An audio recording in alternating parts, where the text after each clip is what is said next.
Good evening, students. This is the second lecture of the interview guidance program. My name is Reghu. I'll be taking the lecture as far as the IR is concerned.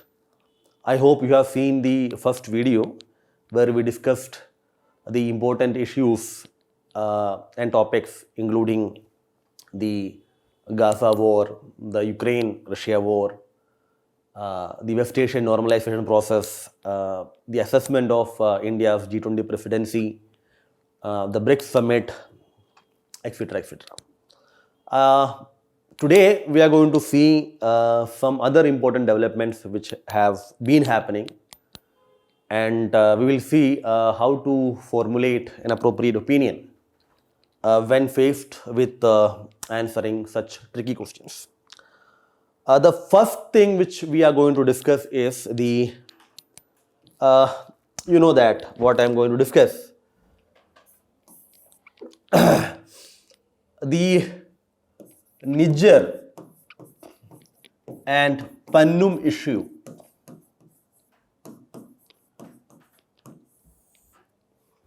As you know that it is alleged that in the case of Niger, that this individual, a Canadian citizen of Indian origin, a Sikh by faith, a sympathizer of the Khalistan movement, which who India terms as a terrorist, has been assassinated in Canada.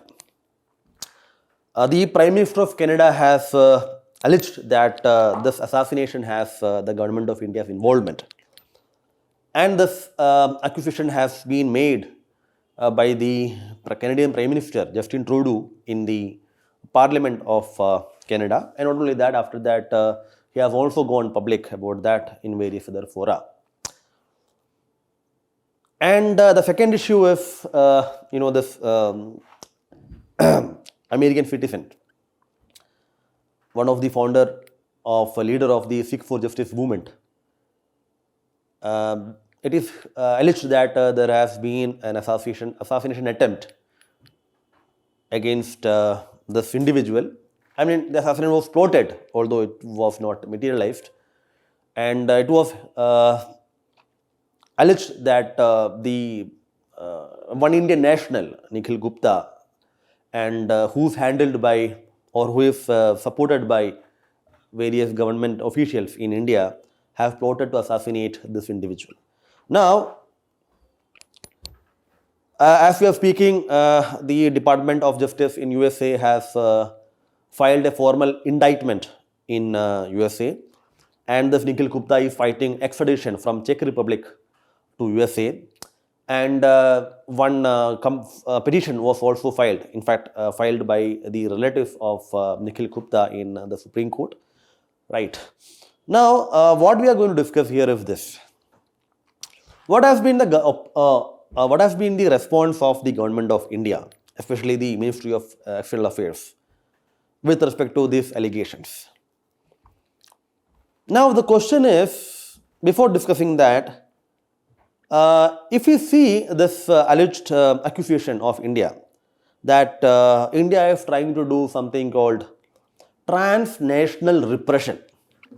You see, by targeting those individuals outside India who are critique of the government of India, its policies, and right. Also, these individuals also publish and speak seditious material and support secessionist activities, etc., etc. So, the transnational repression is the word which is generally used with respect to targeting of dissidents or critics of a regime in outside the borders of a country.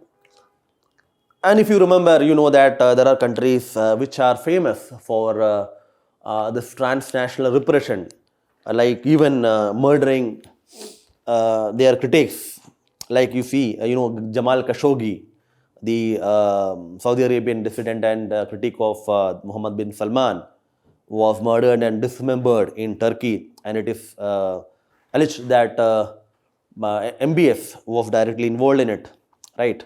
That's one. And there is a video which is available in YouTube also. If you see the North Korean dictator Kim Jong-un, it is alleged that he has plotted and guided the assassination of, in fact, ordered the assassination of one of his brother, right, in Kuala Lumpur, which is the video is available.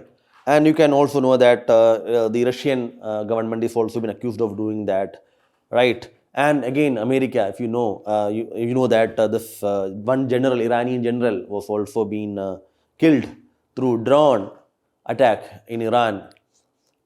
This is acknowledged by America, and the most famous example you must know that Osama bin Laden, right?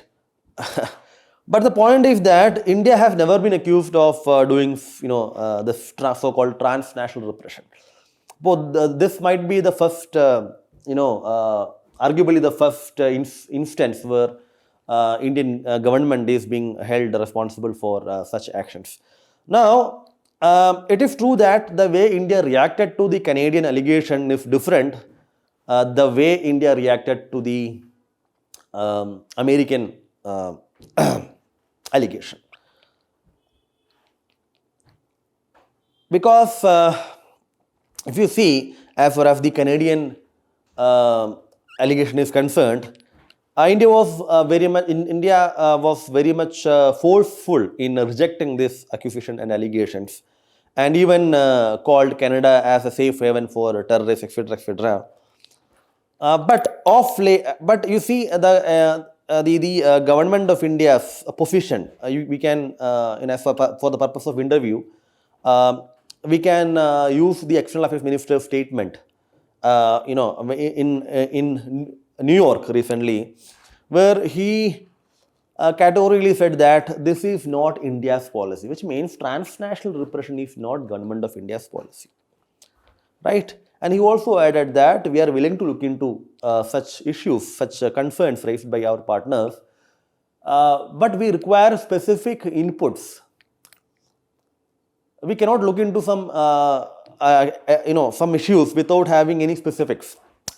So the government says that we are willing to look into these allegations, but the Canada has not provided us with any credible, intelligence inputs or credible inputs so that we can act upon it. So you can, carry on. You can have this position as far as the Canada issue is concerned, that government of India's policy is not transnational repression. We are a peace-loving nation who always stand for freedom of expression and dissent, and we respect the sovereignty and territorial integrity of nations. So we have never done that, and that is the reason we did not. That is the reason that this minister has said that we are willing to look into these allegations provided specific inputs are given. Now, apart from that, let us see how India reacted as far as Pannum is concerned. You see, when this issue came up, the Ministry of External Affairs spokesperson said that we are really concerned about it. We are really concerned about it, and later the government of India set up a high-powered committee to look into these allegations, right?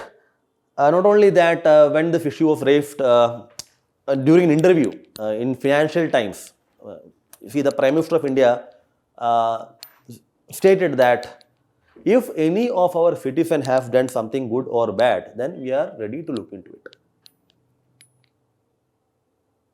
The point I am emphasizing on this government response is because of this. You see, you need to take this position, whether you may not agree with this or not. That does not matter, right?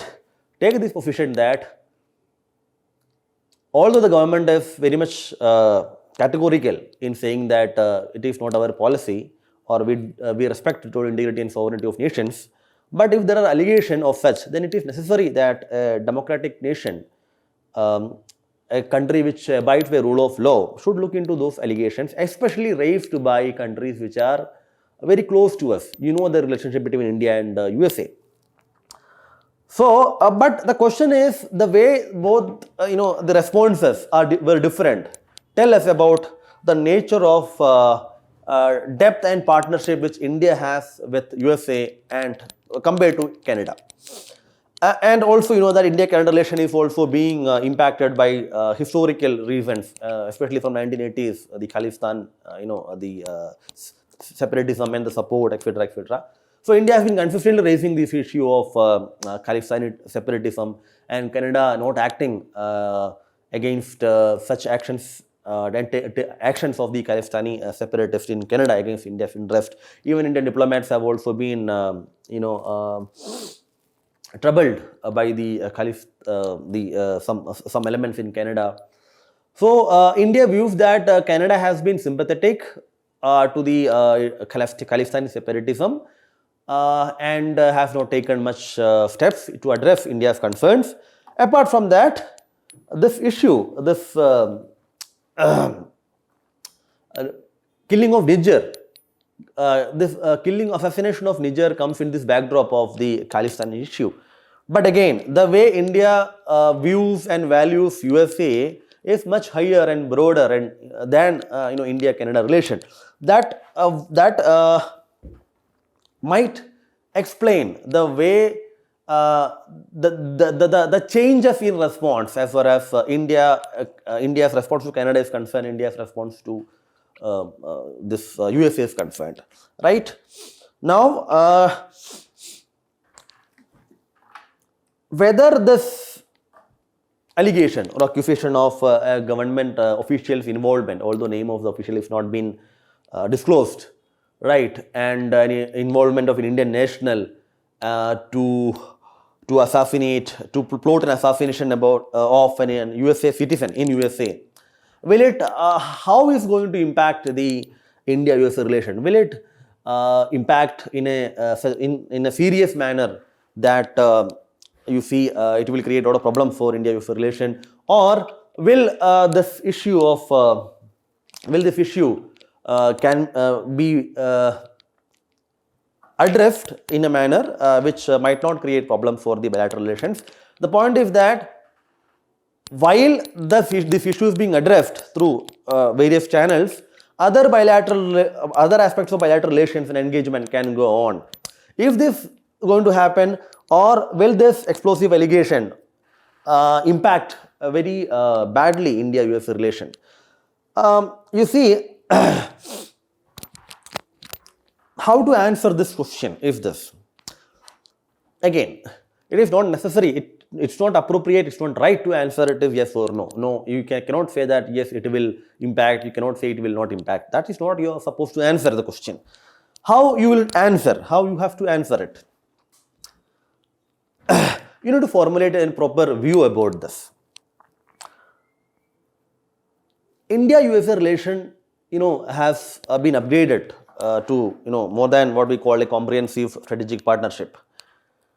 The depth of India-USA relation or the contours of India-USA relation is multifaceted. It is multidimensional, and both require and need each other. Without India's support and help, USA cannot contain the Chinese rise in the Asia. India is integral to US foreign policy objective designs in the Asia Pacific, or you can call it Indo-Pacific. Apart from this geopolitical objective, there are multiple, that India is a market for the US companies and defense enterprises. So, we cannot imagine a situation that this allegation of attempt to assassinate a US citizen will create multiple challenges, or it will adversely impact to such an extent that there will be reaction from both the sides, like what happened in Canada, that diplomats were asked to leave, etc., etc. You see, so downgrading of relation between India and USA is not going to happen because the stakes are very high. But it does not mean that USA will simply accept this attempted assassination, alleged attempted assassination, and will not do anything upon that. You see, this is not going to happen also. But at the same time, US might be satisfied with the Indian response in the sense that the government of India acknowledged that yes, if at all, it's a very concerning matter, and the government of India set up a high-level committee to inquire this, and Prime Minister is also spoken about this. So, which means there is a response which is coming from India, and India is willing to look into this matter.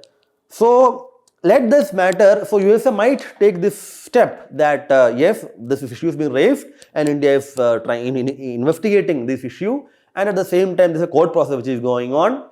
So, let this process go on, and we can take this process to a logical conclusion, but at the same time let us not downgrade or take such steps to which will adversely impact the expanding India-USA relations.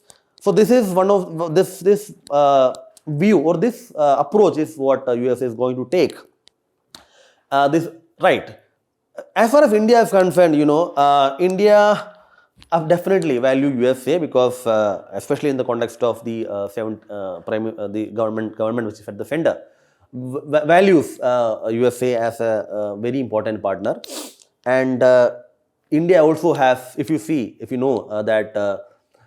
We have a what we call current account surplus as far as USA is concerned. USA is very much important for India, as you know that the kind of relationship which we have.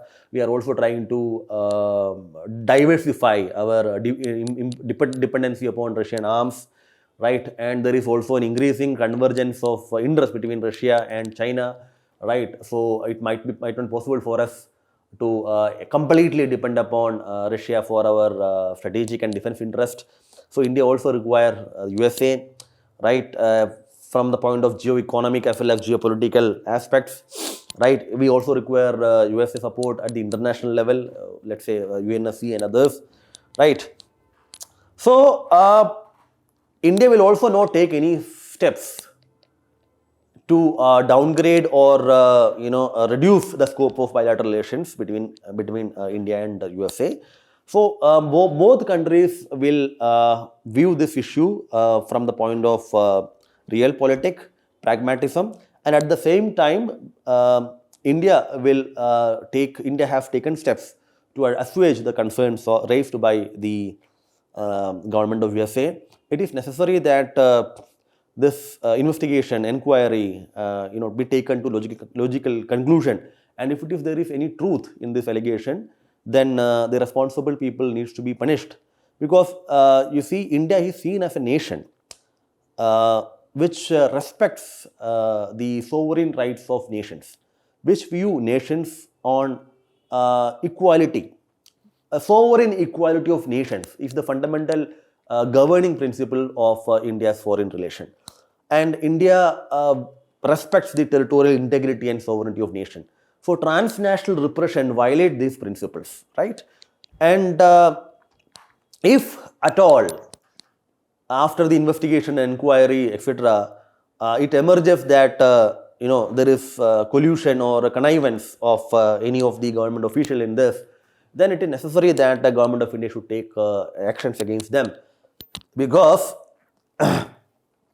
not only for the image of the country, but also for improve, but also the need for trust-based bilateral relation between India and their partners, right? This approach needs to be taken. You can reformulate the way I explained, right? Stick to this position, right? Don't take any extreme view. Don't say that government of India has been involved, it's not correct, like that. No. Formulate a mature viewpoint. Take a notebook and write about how you are going to express your view, how you are going to present it. Even if they try to trouble you, asking question, etc., etc., like like let's say, this is not correct, there should be this, India cannot do that, right? And they may say that, there are multiple proofs, still you are saying that there is no proof, etc., etc. Stick to this position. Do not get pressurized, do not get provoked. Stick to this position. Bilateral relation between India and USA has huge depth and scope. It has been improving, in fact galloping, expanding, diversifying into multiple areas, right?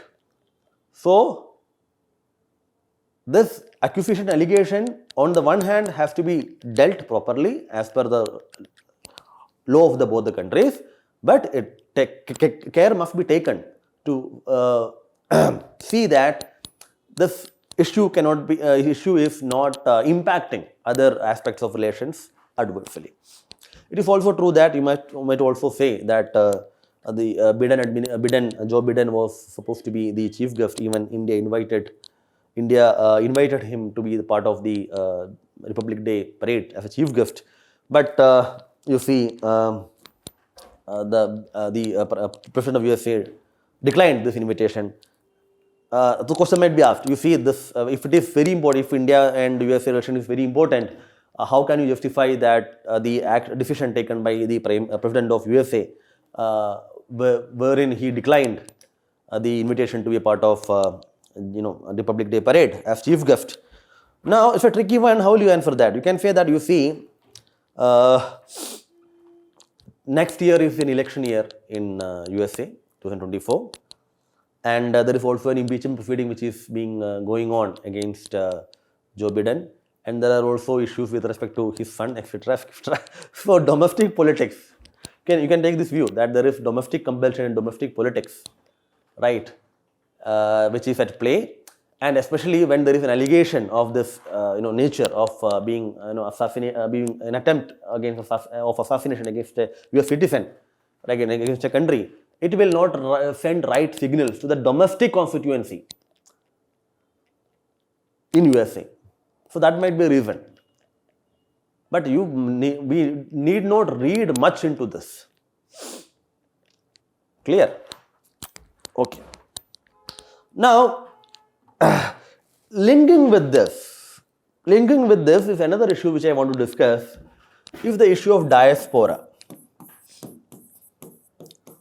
Before discussing this, let me tell you that in the first lecture, I have told you that we will provide you a link about link of a YouTube video, which I have taken class on topics like Indo-Pacific, the Middle East peace process, etc., etc.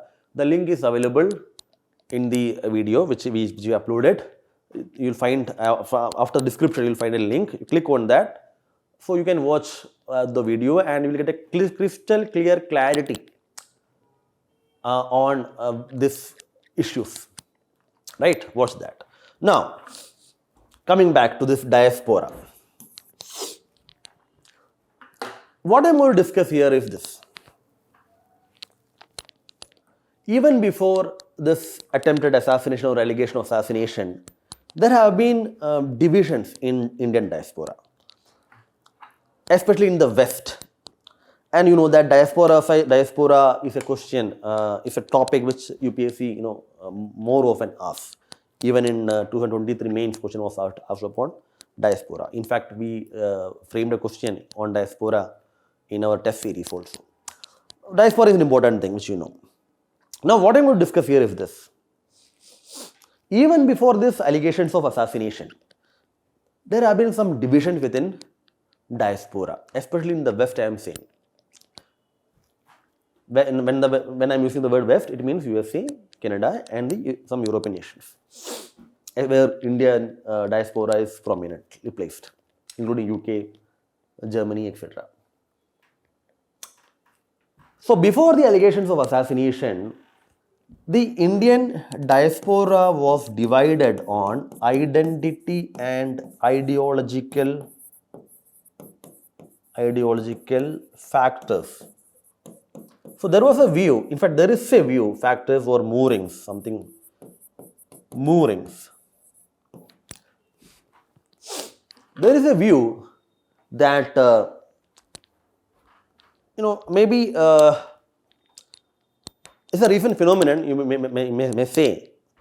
Uh, there is division within the Indian diaspora based on identity and ideological factors. Identity and ideological. So this issue was going on, which I'll explain. This issue is already there. It is on top of this that this transnational allegation of assassination has surfaced. And what is this identity marker? I'm just giving you an example here. Identity, you can call it identity casteism.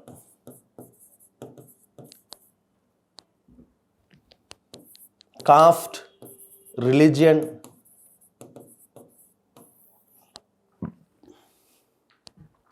You must have heard about this, that there have been allegations of caste bias in in USA, especially in multinational corporation, the Google and various others. There have been allegations of that, and one I think local government also passed a law against it. So if there is allegation of casteism or caste discrimination, especially in the context of the Hindu religion, so the Hindu diaspora, because of the caste discrimination, allegation of caste discrimination, caste bias, is divided on this lines of caste identity. On the other, religion, the allegations or perception of what we say, the government's support for one religion and perceived discrimination against one religion also divided the diaspora on the basis of religion, especially Hindu and Muslim. So this is already there, and it is in this context this allegation has surfaced. Sikhism, Sikh.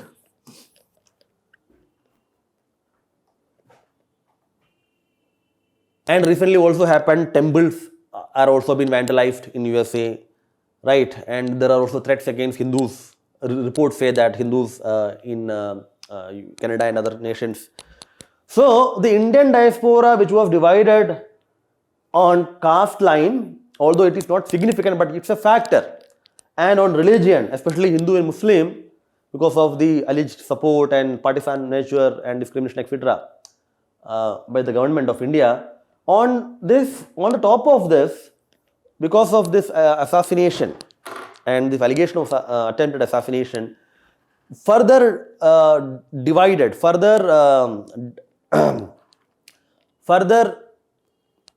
broadened this divide. Now, what is this ideological mooring? Right wing.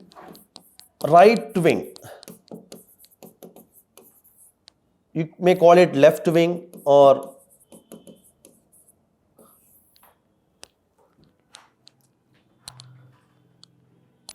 Indian diaspora recently has also been divided on the lines of ideology.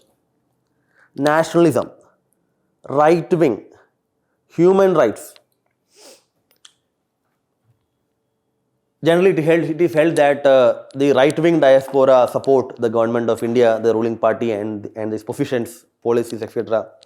Right, and the non-right-wingers, they form association and associations and groups which take a more left-leaning position. They call.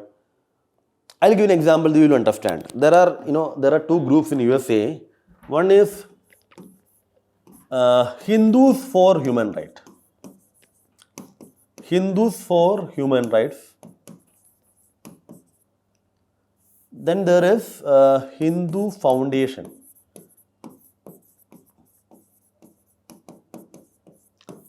It is not Hindu Foundation exactly. There is another word missing.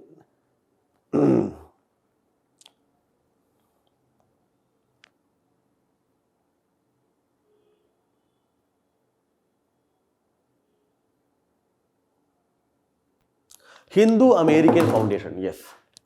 Hindu American Foundation. Hindus for Human Rights and Hindu American Foundation. There have been multiple conflict between these two. Generally, the view is that this is the one that's a right-wing oriented body which try to protect and promote the interest of Hindus. You know that what I'm trying to say, which is closely aligned with the ruling party. It is being criticized like this by this Hindus for Human Rights.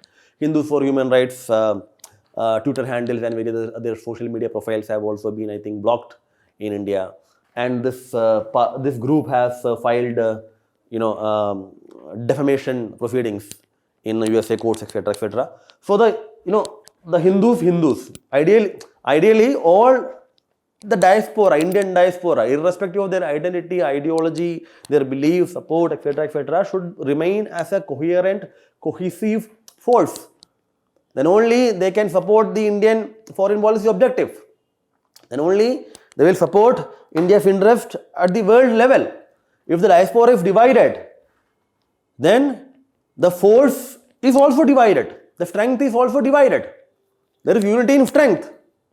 So there is disunity. The point is this. This is a point which you must keep in mind. But again, yes, it's true that there is a division, which is which has become more pronounced of late. But still, it has not reached to a level where the diaspora has become completely divided, so that the Indian interests are not being able to be the Indian interest at the global level are being undermined. No, but it's a real threat. It's a real challenge for the government of India as well as the diaspora per se to address these divisions, because the government of India cannot afford to have a divided diaspora. Right. One of the important area, as you know, that the ongoing phase of India's foreign policy, so-called energetic diplomacy. In that sixth phase, which is going on, energetic diplomacy, one of the crucial area of the focus of the foreign policy is focus on diaspora. As you know that when Prime Minister goes, addresses the diaspora in various nations, and we also celebrate their contribution, etc., etc. We also have that Pravasi Bharatiya Divas, and diaspora has been an important component of India's foreign policy, and the divided diaspora cannot help. In fact, it will reduce the influence of diaspora, which can lead to undermining India's interest at the global level. Hence, the government of India should take steps to address this divide and to bring the diaspora under one common umbrella. And at the same time, the diaspora themselves should not take such steps to undermine India's interest. Right? Now, let us see another crucial topic, which is the neighborhood first policy. I am using this because I am teaching this topic because of two important developments. One, the Maldivian election. Second one is the China-Bhutan boundary talks. Now, there is a document which you can read. The document is the report of the Parliamentary Standing Committee on External Affairs, 2023 July. This PDF is available. This is specifically on the NFP, Neighborhood First Policy. You can read it. It will provide you some kind of additional information and some new insights. Now, let me give you some basics about NFP and maximum thing which I am going to tell you is from this report, which means authentic. So, whenever you say NFP started in 2008, If you say this, then the question will be this: how can you say this? From where you studied? कहाँ से मिला? यहाँ से मिला. Authenticity. Right? Because the Foreign Secretary of India in 2020, when he was briefing the Parliamentary Standing Committee, commented that or said that we can trace the evolution of neighborhood first construct. Neighborhood first construct. Neighborhood first construct began from 2008. So neighborhood first construct started from 2008. And he also says that neighborhood first policy cannot be said to be an initiative of any one government. So neighborhood first policy cannot be said to be the initiative of any one government. It is an ongoing, continuous process. Now,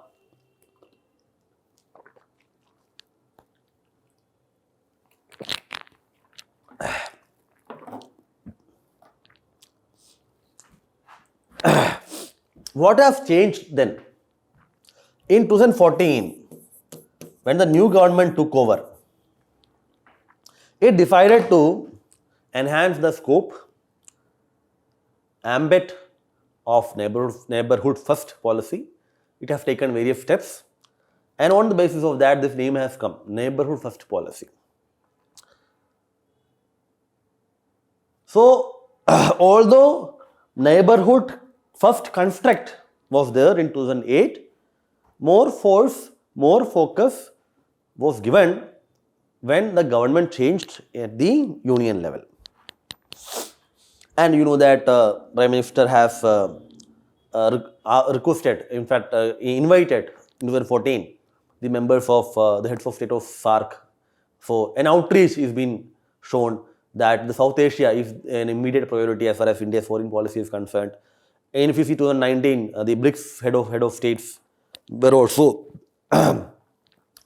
invited, and in the first term of the Prime Minister visited Lahore and others. A lot of things have been happening. So if you see the question is about genesis.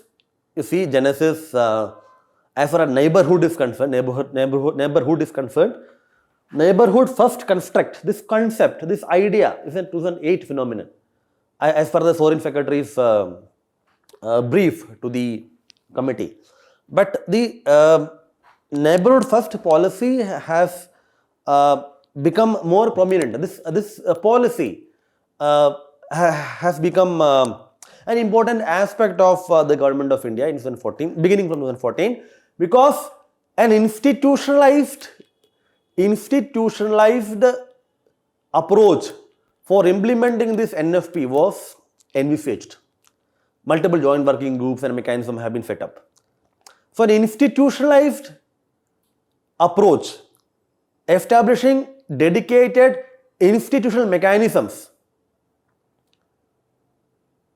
began since 2014, and not only that, continuous engagement with neighbors, continuous focus in South Asia was also being followed.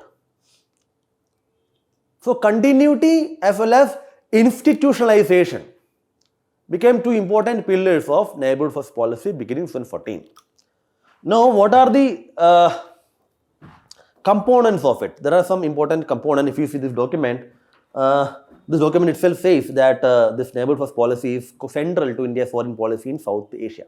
So India wants to improve its relation with the South Asian neighbors. Remember, all the SAARC members are under the ambit of NFP, including Pakistan. Right? Including Pakistan. But because of the support of terror and the Pathankot and Uri attacks, etc., we are not giving significant or diplomatic attention to Pakistan. We are giving consistent, sustainable diplomatic attention to countries in South Asia except Pakistan. This is the statement again of one of the military representatives. But Pakistan is a part of it, China is not. There are three important words which you must remember as far as NSP is concerned. One is consultative, non-reciprocal,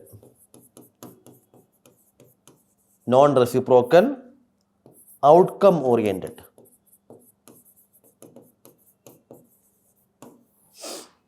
So neighborhood first policy is a consultative policy, consultative approach with India and its neighbors. It's not a top-down approach. It is not something forcing. Consultative, consultation, discussion, dialogue. Through this, we understand the priorities, issues, etc. Then we try to resolve them, right? Non-reciprocal, which means non-reciprocity. You know this. What is non-reciprocity? Which means you are giving something to your neighbor and you are not asking anything in return, right? Non-reciprocal approach. Because definitely India is a big country having huge resources.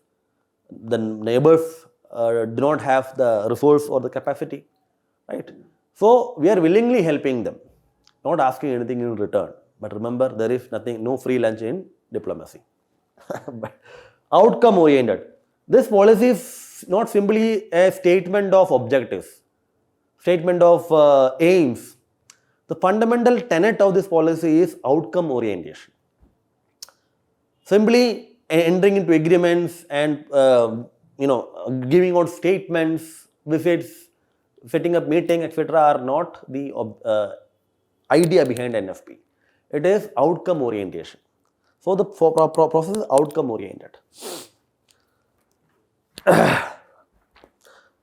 But there are a few important components of this NFP. One, you can say that India greater investment. One is the greater investment of political and diplomatic capital vis-a-vis neighbors. Number one. Number two, India-led regionalism. India-led regionalism. Number three, you can say greater focus on connectivity and regional integration. Greater focus on connectivity and integration.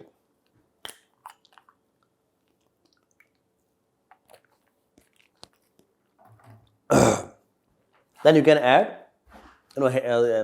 helping the neighbors when they are in need and on a non-reciprocal basis, etc. Now, why I am discussing this? If it is expected that a question may be put to you that although India has a vibrant neighbor first policy, which essentially mean that the interest of neighbors and India should converge and the neighbors should not take any decision which may be against India's interest, how do you justify, how do you view the recent actions and decisions taken by the new president, new government in Maldives? Can you say that India's neighborhood policy failed as far as securing India's foreign policy objective as far as Maldives is concerned? As you know, recently election happened in Maldives. People's National Congress leader Mohammad Moisu became the president of Maldives. As you know, this individual has been a close associate, I would say, of Abdullah Yameen, and his candidature became possible because of the Abdullah Yameen. And as you know, that Abdullah Yameen later, earlier, now he is under prison. I think he has been moved to house arrest. But he has taken an anti-India stance, and there was a campaign called India Out campaign. And Mohammad Moisu, when he was campaigning, also said that if voted to power, he will ask the foreign military to leave Maldives, etc., etc. So this individual became president, and he asked asked the Indian troops, Indian military personnel stationed in Maldives to leave. As you know, there are around 77 military personnel. This is latest data which I have. Right, 77 military personnel. It's not necessary that you remember this much. You can say that there are military personnel in Maldives who are stationed there to maintain the helicopters and various other defense equipments, defense platform, especially the helicopters, which India has given to Maldives. You see, the Indian military personnel, they're stationed in Maldives because of the request of Maldivian government. This should be a position you should take. It is not that we went to Maldives and deliberately, forcefully stationed there. No, we are there because of the request of Maldives, because they do not have the capacity to maintain, even they require training, etc., etc. Right. So aircraft, I think maritime patrol aircraft is there, and some helicopters also there, which need to be maintained, operationalized, operated, etc., etc., and they also require training. So these are the purposes for which the military personnel were stationed. In fact, have been stationed. But this president requested that they should be, you remove the military personnel from the soil of Maldives. Number one. Number two is that in 2019, Indian government and Maldivian government entered into another agreement for hydrographic survey of the Maldivian waters, demarcating the maritime zone of Maldives and surveying the territorial waters, etc. Recently, the Maldivian government also decided that we are ending this treaty. We are ending this treaty with India, right? This is another issue. And you see, generally it is said that whenever a new Maldivian president takes over, the first foreign visit is to India, but this Moisu, he visited Turkey. And secondly, that for the coronation, I won't say coronation, the oath-taking ceremony of this president, although Prime Minister of India was invited, one lower ranking minister has been sent by Government of India, and there is also that there is Colombo Security Conclave, this security mechanism, in the Indian Ocean region, having India, Maldives, and Sri Lanka as members, and others. But Maldivian representative did not, join this deliberation. Instead, the designated individual visited China. So the point is that you see, these developments have questioned that whether change of regime in Maldives undermine India's interest, especially when such steps and decisions have been taken by the government of Maldives. Now, you see, again, to answer this question, how will you answer this question? You see, it is true that these decisions have huge significance as far as India is concerned, especially because the perceived closeness of the incumbent government to China, and you see, because of the Abdullah Yameen support to Muhammad Moisu, and how the Yameen government became very proximate to China, including entering into FTA and becoming part of what we call the OBOR or BRI, and also the strategic location of Maldives, very close to India's west coast, right? So as far as security, economic, SLOC, surveillance of communication, etc., and the India's interest in the Ocean region, Maldives is very important.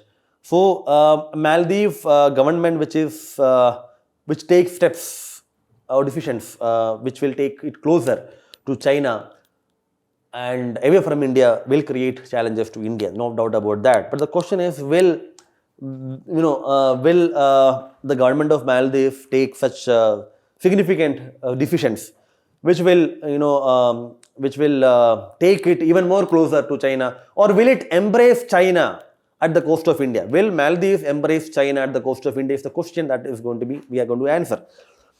You see, when Maldives embraced China during the Abdullah Yameen regime, what happened was, the ultimate consequence was this, large-scale unrest in Maldives, and especially in the context of debt diplomacy, the billions of dollars have been, the government of Maldives off to China, and which means that Maldivian government has learned the lesson, right? Not only that, in the context of what we call the COVID-19 pandemic, and disasters, various disasters, it is India which is proximate to Maldives, not China. So the first responder and the net security provider for Maldives is India, and there have been multiple development projects which are going on in Maldives at India's behest. Right, Maldivian economy is in trouble. There is huge poverty and unemployment, various other aspects. Right, it does not have the capability, economic as well as defense. So India is a country which is very much willing to have been. India has been present in Maldives, on different fronts. So there are ongoing projects, developmental projects, construction of bridges, and etc. etc. And in this context, on the one hand, Maldives seems to have learned the lesson for this embrace of China. On the other, Maldivian own domestic confederation and interest are intricately tied with what we call India, especially in the context of the looming climate change problems. So in this context, although the government of Maldives may take or may press or may take such decisions like which they have done, but they have taken those decisions because they have categorically explained or categorically said during the campaign that we will do that. So these decisions or actions by the government of Maldives can be seen as an attempt to satisfy the domestic constituency, because still there are this military personnel, they have not vacated, and this hydrographic agreement, it is if there is a 6-month window period, etc. Right. The point I am trying to make is this: there are two ways of looking at it. One, oh yes, see what happened, the regime changed, and you see what the Maldivian government is doing, they are moving towards China, visiting, etc. etc. There is Islamic radicalism which is happening in Maldives, there is so-called Hindu majoritarianism in India. This Maldives government is moving away from India and it will undermine India's interests, etc. etc. This viewpoint is not correct, appropriate, especially from the point of interview. Right? You can say, yes, it is a domestic compulsion of the government of Maldives to take some decisions, but it seems that the objective of these decisions are to satisfy the domestic constituency for political reasons. And it seems to be clear that Maldives has learned the very lessons from an closer proximity to China, and it also knows that its developmental journey is intricately tied with India. So Moisu, being more pragmatic than Abdullah Yameen, will try to balance its relation with both the nations, including China and India. It is not only necessary, this is necessary not only for the point of view of India, but also necessary from the point of view of the nation itself. Because the nation cannot remain a pawn between various big powers. Maldives has a very important position as far as the Indian Ocean is concerned, which it can use for its advantage, leverage, which require countries like India to support it. Because neighborhood first policy is based on non-reciprocity. Although, again, you know that what happens, right? So we can conclude that despite these initial steps,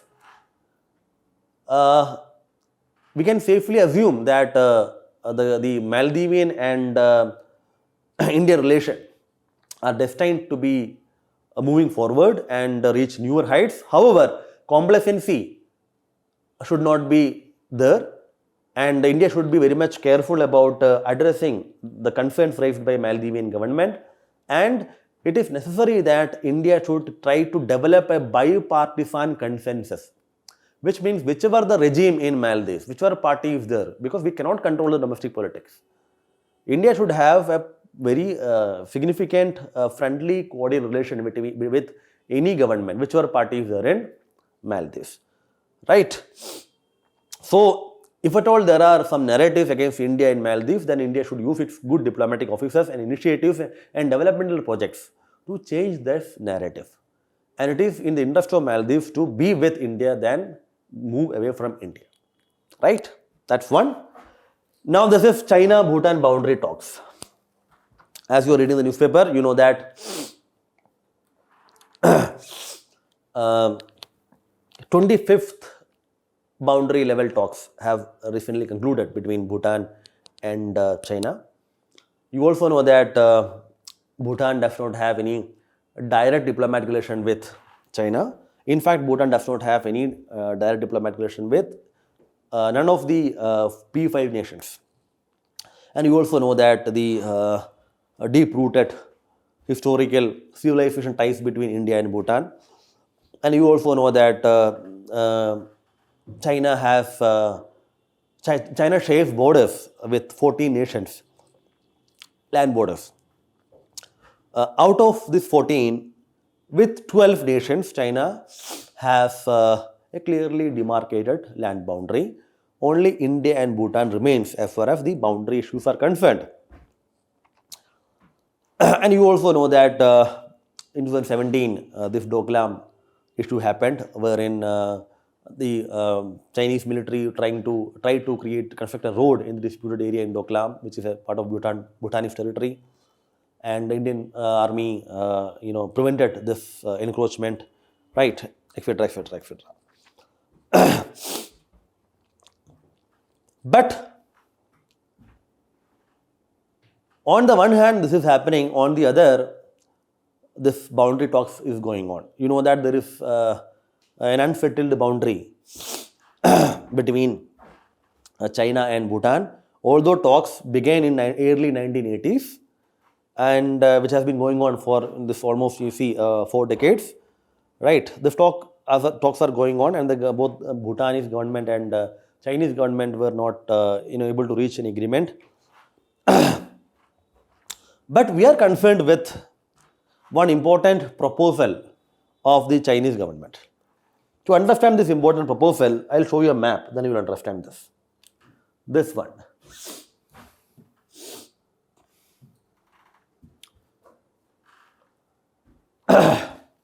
Areas in dispute between Bhutan and China. Old dispute, Doklam, Jakarlung and Pasamlung. China says, give us areas in Doklam, in return you can take the areas in Jaklum and Pasamlung which China claims. It's simply a return. Give us Doklam, take this. Now, this is a very important issue as far as India is concerned. Although, you see, Bhutan has not, this boundary talk still going on, right? And no conclusion has been reached yet. But this proposal of, exchanging territory in Doklam and Jakarlung and Pasamlung, this is the serious challenge as far as India is concerned. Location is very, you know this. Doklam, it overlooks the chicken snake. The entire northeast, right, will be under vulnerability if this happens. Now, apart from this, again a new dispute has opened, this Sakteng Wildlife Sanctuary, near this Arunachal Pradesh, which is also an issue. But the point is this. Can Bhutan enter into a boundary negotiation or boundary settlement which is against India's interest? Can it do? Should it do? Because if you see the treaty agreement between India and Bhutan and various other support that India gives, including support for 5-year plans, and various other help to Bhutan. We have an open border, right? And the military personnel are also being trained in India. We also work as security guarantor for Bhutan is concerned. Can Bhutan take such steps as far as the boundary settlement is concerned against India's interest, especially in the context of Doklam, Jakarlung, Pasamlung? Now, Bhutan is a sovereign nation, an independent country which has the fundamental authority to take independent foreign policy decision. That's true, which essentially means Bhutan is free to decide how it should negotiate or settle its boundary question with another sovereign nation, and no third party has any role in it. Having said so,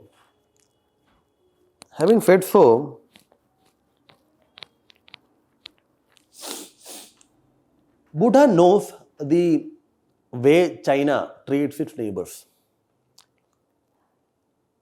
Bhutan knows what happened to Tibet in 1950. Bhutan knows what China is doing in South East Asia and South China Sea. Chinese expansionist designs is very much known by Bhutan. And Bhutan also knows that if it wants to remain an independent nation, it should either try to match the capacity in terms of economic and defense capacity as China. It's not possible as of in short term or medium term. So it requires the help, assistance of India. So Bhutan's sovereignty, integrity, existence as a nation depends upon the support, help of India. And Bhutan has never acted against India's interest, although at the same time Bhutan acted as an independent nation.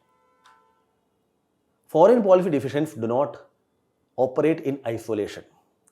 It is true that a country has an independent authority to take decision because it has sovereignty. And no other country will dictate what other country should do. But the reality of geopolitics should also be kept in mind. Bhutan knows the designs of China. Bhutan knows the importance of India. Bhutan also understands the sensitivities and security challenges of its boundary negotiation with China. Hence, Bhutan will not venture into taking a decision which is against India's interest as far as the boundary negotiation is concerned. Bhutan is an independent nation, sovereign country which can take an independent foreign policy decision, but at the same time, it should ensure that such decisions are not against India's interest. This line you can remember. What is that line? An independent sovereign nation can take on foreign policy decision without intervention of any third party. But at the same time, it should not undermine the genuine legitimate interest of India, especially when the security situation or the locational aspect of Bhutan is concerned. Right? Now, having said so, what if Bhutan wants to have a diplomatic relation with China? You see, Bhutan as a country is also growing. Every country wants to be independent in true sense. It cannot have another country to guide or lead its foreign policy. There is more democracy in Bhutan. There is elections in Bhutan. There is aspirational society in Bhutan, right? So on the one hand, there will be domestic churning in Bhutan. We may call it more nationalism in Bhutan. On the other hand, there will be quest for more amenities, development, etc., which will make the Bhutanese government for looking into diversifying its sources of assistance. And you see, there cannot be any peace and development without security. So security in the sense that if the border issues are addressed, then you see borders are secured, issues are addressed, then you can focus on development for trade and various other things. So we cannot blame or we cannot accuse Bhutan that you are engaging with China at the in costing the interest of India. No, an independent country has the right to do that, but at the same time, and it should not be. It should also be wary of the designs of China, and because traditional historical ties with Bhutan and India. We believe that Bhutan will not take any such steps which will undermine India's interest. And this is also true, especially when we see the evidence. Like, let's say, after this boundary meeting, what happened was the king of Bhutan visited India, not only New Delhi, but Assam and Mumbai, etc., etc. And large number of pacts or agreements have also been signed. And you also know that India is trying to implement a project which will provide cross-border rail connectivity to Bhutan through Assam. This, I think, the modalities have also been finalized, and the government of India has supported this. So there are multiple projects in pipeline, including connectivity, etc., etc. So we also should, move forward to address the concerns of Bhutan, both in terms of security as well as economic development and connectivity. So we cannot, take any country for granted. One country we took for granted was Nepal, right? Again. So which created problems, and we understand these issues and nuances, and that is the reason we have changed our approach, right? So there are a few other things too, but this Myanmar issue is going on. India has taken a pragmatic approach as far as Myanmar issue is concerned. India is maintaining that violence should be stopped in Myanmar. There should be civilian rule, democracy should be restored. Prisoners should be released. But at the same time, India did not condemn the junta, military junta in Myanmar. India has kept its diplomatic channels open. The high-level visits have also been at the secretary level, have also been happening, right? So India did not cut off the relation between Myanmar and India because of the military takeover, which is highly pragmatic as far as foreign policy is concerned, but may not be moral. That's not that's not matter. Even in Myanmar, Nepal also, this Prachanda has become, the leader again. But still, if you see, there are multiple visits, etc., which is going on. So the fundamental issue I want to emphasize here is this: irrespective of the government in power, party in power in our neighborhood, we need to have a bipartisan consensus. We need to have a friendly, cordial relation. This is also true in the context of Bangladesh. This is also true in the context of, let's say, Sri Lanka, right? So, again, yes, there are challenges. We cannot take the neighborhood granted. Especially, this Southeast Asia is going to become, the new battlefield where the great game, so-called, is going to be played, a part of Indo-Pacific. We need to reinvigorate. We need to invest more diplomatic and political capital as far as neighbor first policy is concerned. We need to keep upon the engagement through multiple fronts as far as the neighborhood is concerned. We need to be proactive in addressing their concerns, right? And ensure that they do not take such steps and decisions which are against the core interest of India. But at the same time, we should not be seen, in interfering in the domestic affairs and forcing the foreign policy establishment of various nations. This is necessary. India can use its good offices, right, the diplomatic channels and various other cultural diasporic communities, etc., to create goodwills and to create proper narrative as far as the image of the country is concerned, right? So this is another interview-specific class, right? So we will also upload the PDF which we have made a PDF of a few important other topics too, which will upload the PDF in the link. You can also go through that. Right? If you have any specific questions and doubts as far as anything you want to have a proper, you are not unable to formulate a proper opinion, then you can contact me in Lukmaan IAS. Right? You can contact the reception and you can say that I want to get in touch with Reghu sir. Then I'll be answering your questions. Right? You can also mail to the Lukmaan IAS.